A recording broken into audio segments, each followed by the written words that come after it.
యుద్ధంలో ఓటమి గెలుపు సహజం. గెలిచిన వాడు కాలర్ ఎగరేస్తాడు, ఓడిన వాడు ఏమి చేయలేక నిస్సహాయంగా ఉండిపోతాడు. ఇక్కడ తప్పులకి తావులేదు. గెలిస్తే గౌరవం, ఓడితే హేళన, ఇవి మాత్రమే ఉంటాయి. మరి కొన్ని రోజులుగా సాగే యుద్ధంలో రాజులు పన్నే వ్యూహాలేమిటి? వ్యూహాలు పన్ని ఏం చేస్తారు? శత్రువుని ఎలా మట్టు పెడతారు? ఈ విషయంలో ప్రతి ఒక్కరికి సందేహంగానే ఉంటుంది. యుద్ధంలో పన్నే కొన్ని వ్యూహాల గురించి నేను మీకు చెబుతాను. అచల వ్యూహం, మకర వ్యూహం, కూర్మ వ్యూహం, సూచి వ్యూహం, స్వేన వ్యూహం, శకట వ్యూహం, వజ్ర వ్యూహం, అర్ధచంద్ర వ్యూహం, పద్మ వ్యూహం. ఇప్పుడు నేను చెప్పిన ప్రతి వ్యూహం గురించి నేను మీకు చెబుతాను. అవన్నీ తెలుసుకునే ముందు వీడియోకి వచ్చిన కామెంట్స్ గురించి మనం ఒక్కసారి తెలుసుకుందామా?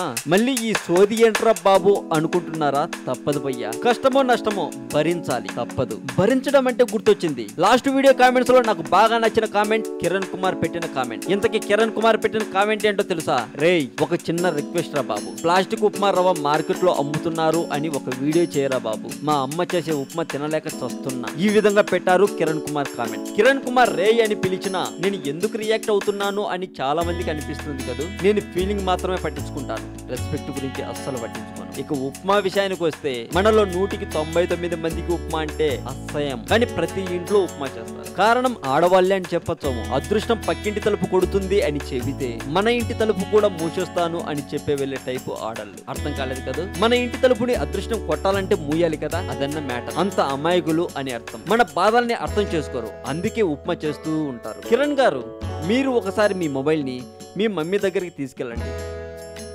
తీసుకెళ్లారా?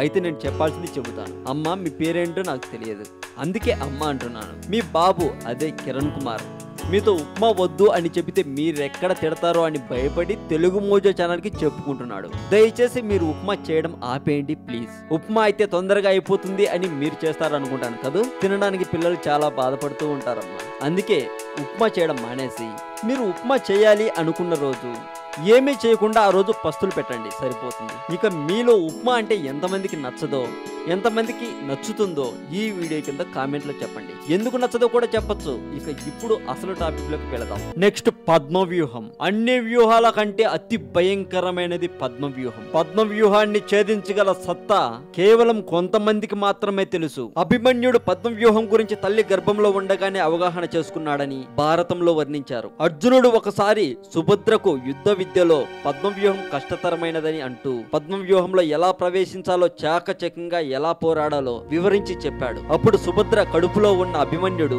ఆ విద్యను అర్థం చేసుకున్నాడు. అయితే పద్మవ్యూహం నుండి ఎలా బయటపడాలో అర్జునుడు సుభద్రకి చెప్పలేదు. అలా చెప్పబోయేంతలో సుభద్ర నిద్రలోకి జారుకోవడం చూసి అర్జునుడు చెప్పటం ఆపివేశాడు. అభిమన్యుడు యుద్ధంలో చాకచక్యంగా పద్మవ్యూహం ఛేదించుకుంటూ లోనికి వెళ్లి వీరోచితంగా పోరాడాడు. కానీ ఆ వ్యూహం నుండి బయటపడలేక ప్రాణాలు కోల్పోయాడు. నేనందించిన సమాచారం మీకు నచ్చుతుంది అని నేను అనుకుంటున్నాను. మీకు నచ్చినట్లయితే లైక్ కొట్టండి. ఈ వీడియో కింద మీ ఒపీనియన్ ని కామెంట్ రూపంలో పెట్టండి. ఉప్మా గురించి కామెంట్ పెట్టడం మాత్రం మర్చిపోకండి. ఈ వీడియోని, ఈ సమాచారం మీ ఫ్రెండ్స్ కూడా అందేలా షేర్ చేయండి. మరింత ఇలాంటి సమాచారం తెలుసుకోవాలని మీకుంటే సబ్స్క్రైబ్ చేయడం మాత్రం మర్చిపోకండి తెలుగు మోజో ఛానల్.